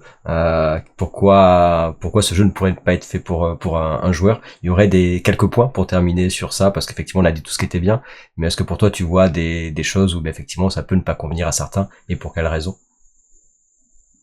Il y a quelque chose qui me faisait peur pour moi-même, et finalement c'était pas trop un problème, mais moi, je suis vraiment quelqu'un qui, quand je commence un nouveau jeu ou un hobby, etc., j'aime vraiment aller à fond. Et c'est vrai qu'avec Sorcery, surtout au début, là, ça va un peu mieux. Mais surtout au début, tu pouvais pas jouer en ligne quand tu voulais, à n'importe quelle heure du jour, etc., parce que la commu était petite. Et il y avait pas toujours un adversaire dispo pour jouer avec toi, etc. Et si vous êtes un type de joueur qui vraiment, quand vous allez prendre un TCG, etc., vous avez envie d'y jouer 8 heures par jour, de faire des événements tous les week-ends, et vraiment ça va devenir votre truc là immédiatement, vous allez peut-être être frustré par Sorcery parce qu'il n'y a pas encore suffisamment d'événements, parce que oui on peut jouer en ligne, mais voilà, vous aurez peut-être pas un match en 1 minute quand vous voulez, où vous voulez, et ça si ça peut vous frustrer, ça vous frustrera sûrement sur Sorcery. Et c'est pour ça que pour ce genre de joueur, je propose plus Sorcery comme un deuxième jeu qui vient complémenter un jeu où vraiment vous pouvez dépenser tout votre temps libre si vous le voulez. Et du coup, Sorcery devient plus un complément. Et ce serait probablement un des défauts pour Sorcery, c'est que si vraiment vous aimez le jeu à fond, des fois il y a pas assez de Sorcery. Il y en a pas assez. Son plus gros défaut, ça serait de trop l'aimer. C'est ça. Il y en a pas assez si vraiment vous êtes à fond. Et moi, j'étais proche de ce moment-là. Et les enfants sont arrivés et ce problème s'est résolu tout seul. Ça t'a sauvé en fait. Exactement. Comme quoi, je pense que c'est les jolis mots de la fin, ça. Le plus gros défaut de Sorcery, c'est les enfants. Sommé par les enfants, et le plus gros défaut, c'est de l'adorer. Exactement. Super, bah écoute, merci à toi, merci beaucoup pour cette première vidéo ensemble. N'hésitez pas évidemment à vous abonner donc sur ta chaîne, à Garageux aussi, puisque donc on va faire du contenu régulier, puisque moi j'ai commencé à développer un peu la communauté ici, à vraiment apprendre les cartes. Je suis content, après 3 displays, j'ai même eu une curiosité, donc moi j'adore les bardes et c'était le seul bard du jeu. Alors je sais pas si on peut dire ça comme ça, mais est-ce qu'il y a des bardes dans ce jeu? Geoffrey, est-ce qu'il y a un peu des bardes? Quelques-uns, il y a un peu des trucs sur les thèmes de la musique. Moi j'aimerais faire un deck sur le thème de la musique, et devine quelle est la curiosité que j'ai eu. En mignon, il y en a, mais c'est vrai que c'est pas encore un thème très exploré. J'attends de voir ce que tu vas me montrer. Donc du coup, en curiosité, j'ai eu Tristan. Donc j'ai dit ouais. Tu vois, très sympa. Ah, j'étais content, tu vois. Yeah. Très bonne ouverture, et ça fait partie du plaisir dont je parlais juste avant. C'est-à-dire que voilà, ouvrir du Sorcery, vous avez toujours cette petite chance d'ouvrir quelque chose de très sympa. Bon, en tout cas, merci beaucoup, et puis n'hésitez pas à commenter, à partager tout autour de vous pour qu'il y ait de plus en plus de joueurs sur Sorcery, évidemment. Allez, bye bye, on vous retrouve très vite. Ciao, ciao, merci à toi. Ciao.